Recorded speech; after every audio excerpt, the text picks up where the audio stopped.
Let's get back to the air quality. There's an advisory in effect for the Bay Area as we take a live look there at the Golden Gate Bridge. As we know, fires well to our north up in Oregon are creating some bad air quality, impacting those that might have issues with breathing. Will Tran standing by live in Lafayette with more on that. Will, good morning.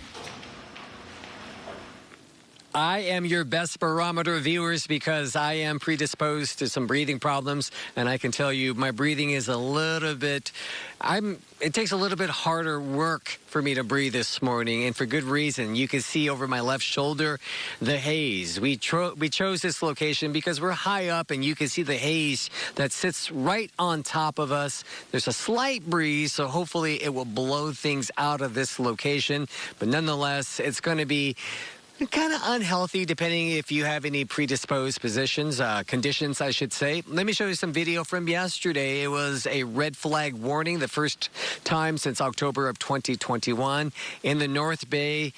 It was precarious up there, especially with the fires, as you mentioned, James, in Oregon, just hovering over us. And this was the first one in more than a year. So CAL FIRE, they were on high alert, not to mention the haze that was just all over the place. I live in the East Bay, and many people thought it was a wildfire. Fortunately, no wildfires to talk about.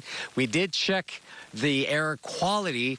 Not too bad this morning. Some places are hovering in the moderate level. But then again, James and Daria, it's only 6 o'clock in the morning. South Bay, if you're waking up right now, it could be a little bit harder for you to breathe, as it's not as healthy down there as it is if you move north. Got to be careful. Stay inside if you possibly can. I stayed inside yesterday because it was simply too hot.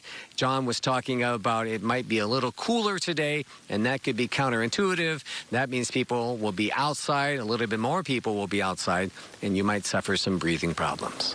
Back to you. Yeah, especially, going into a holiday weekend, too. Yeah. Thank you very much, Will.